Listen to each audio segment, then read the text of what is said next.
अस्सलाम वालेकुम क्लास। हमारे पास आज चैप्टर नंबर 9 पॉइजनस प्लांट्स का लास्ट टॉपिक है सियानोजेनिक प्लांट्स। सियानोजेनिक प्लांट्स, सबसे पहले तो इसके बारे में आप ये सुन लें कि सियानोजेनिक प्लांट्स का क्वेश्चन मोस्ट इंपॉर्टेंट क्वेश्चन है। चैप्टर नंबर 9 में से अगर कोई क्वेश्चन आता है तो सियानोजेनिक प्लांट्स बार बार रिपीट होता है। ठीक है, इसके अलावा MCQs पॉइंट ऑफ व्यू से और short question point of view से तो ये चैप्टर इंपॉर्टेंट है ही है, लेकिन लॉन्ग क्वेश्चन के लिहाज से सियानोजेनिक प्लांट्स बहुत बार आया है। अभी भी लास्ट टाइम जो पेपर हुए हैं बच्चों के उसमें भी ये बार बार रिपीट हुआ है, सप्ली में भी रिपीट होता है, एनुअल में भी रिपीट होता है। ठीक है, और ये बहुत ही मज़ेदार और बिल्कुल सिंपल सा क्वेश्चन है।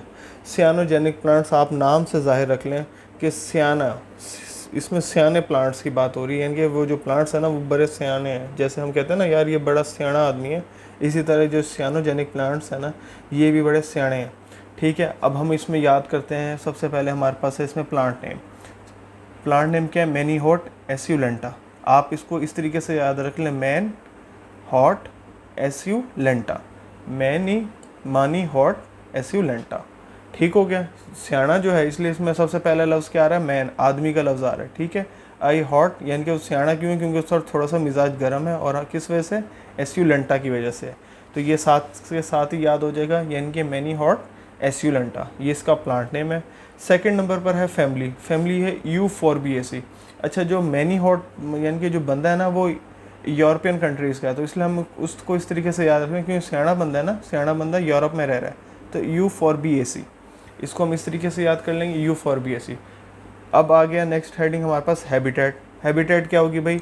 हैबिटेट जो है they are found in available in forest of northern areas, तो ये जंगलों में ज़्यादातर पाया जाता है, नॉर्दर्न एरियाज़ के। लास्ट है सेकंड लास्ट हेडिंग है हमारे पास, टॉक्सिकोलॉजी। अब सियानोजेनिक प्लांट है तो सियानोजेनेटिक का मतलब ये सियानोजेनोसाइड्स ही इसके अंदर मौजूद है, सब्सटेंस जो हमें हार्मफुल सब्सटेंस दे रहे हैं। अच्छा, it is a toxic substance mainly name cyanogenoside to which can produce harmful effect on the living systems. यानी कि किस में नुकसान दे रहा है? इंसानों में ही नुकसान दे रहा है, लिविंग सिस्टम्स में ही नुकसान दे रहा है। तो ये किस तरह आ गया? सियानोजेनोसाइड, सियाना बंदा था, मैनी हॉट, यूरोप में रहता था, यूफोर्बिएसी। ठीक है, इसके अलावा हमने हैबिटेट देख लिया, जंगलों में पाए जा रहे हैं नॉर्दर्न एरियाज़ के। और इसका टॉक्सिक सब्सटेंस क्या है? Cyanogenoside which can produce harmful effect on living system. यानी कि कहाँ पर इफेक्ट सबसे ज़्यादा हार्मफुल दे रहा है? लिविंग सिस्टम में सबसे ज़्यादा हार्मफुल इफेक्ट दे रहा है।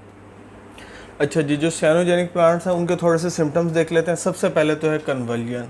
ठीक हो गया। उसके अलावा है मस्कुलर वीकनेस। आदमी है तो उसका सबसे पहले क्या होंगे? मसल्स वीक होंगे, कन्वल्जन होंगी, जकड़ाव वगैरह सब महसूस होगा।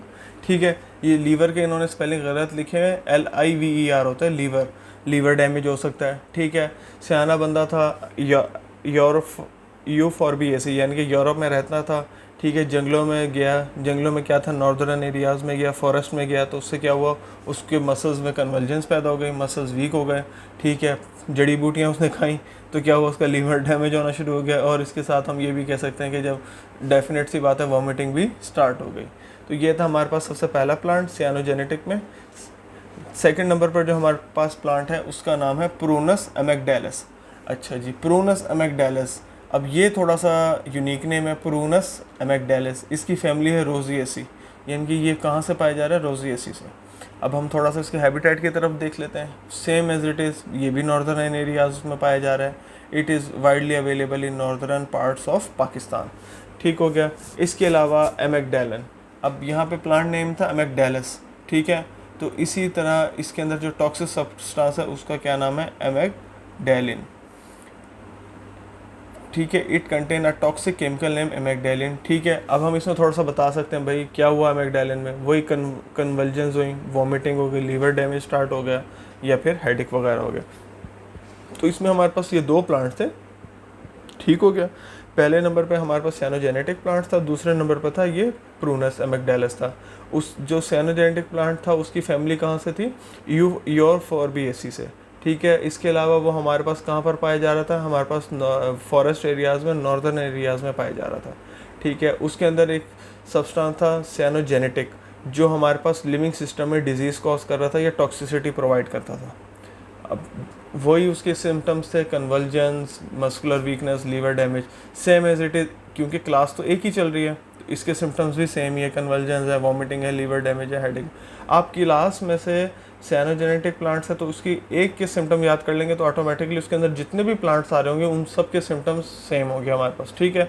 अब हमारे पास इसमें जो नाम था प्रूनस अमेग्डालिस, तो प्रूनस अमेग्डालिस क्या था, इसी को हम देख लेते हैं। ये अमेग्डालिन कर लेंगे तो ये क्या हो जाएगा, अमेग्लैडिन, ये हमारे पास आ जाएगा। इसका टॉक्सिक सब्सटेंस यानी कि जो टॉक्सिसिटी प्रोवाइड करता है लिविंग सिस्टम में, ठीक हो गया। इसके साथ ही आज हमारा चैप्टर नंबर 9 जो है ख़त्म हो गया। और मैं आपको फिर दोबारा एंड में दोबारा बता रहा हूँ कि ये जो हमारे पास साइनोजेनेटिक प्लांट्स है ये मोस्ट इंपॉर्टेंट क्वेश्चन है, और आपने देखा होगा इसमें बिल्कुल भी कोई भी चीज़ मुश्किल नहीं है। सिंपल सी 5 हेडिंग्स हैं, plant name, family, habitat, toxicology, symptoms, यही हेडिंग्स सब में चलती आ रही हैं। हैबिटेट को याद करने का तरीका बिल्कुल भी मुश्किल नहीं है भाई, सीधी सी बात है, जो भी हैं सारे नॉर्दर्न एरियाज़ में पाए जाएंगे, ठीक है। आपने याद करना है तो प्लांट नेम याद करना है, फैमिली याद करनी है। जब एक प्लांट किसी एक क्लास से याद कर लेंगे तो ऑटोमेटिकली सबके सिम्टम्स भी सेम आ रहे होंगे। जिस प्लांट का नाम है तो वही उसी की सब्सटेंस की वो टॉक्सिसिटी प्रोवाइड कर रहा होगा, टॉक्सिसिटी कॉज कर रहा होगा। तो हमारे पास इस तरीके से ये बड़े आसान तरीके से सारा चैप्टर जो है बड़ा इजीली प्रिपेयर हो सकता है, और बच्चे इसको चैप्टर को छोड़ देते हैं, जबकि इस चैप्टर को छोड़ने की बिल्कुल ज़रूरत नहीं। ये बहुत सिंपल है और हमें इसको लाजमी करना है।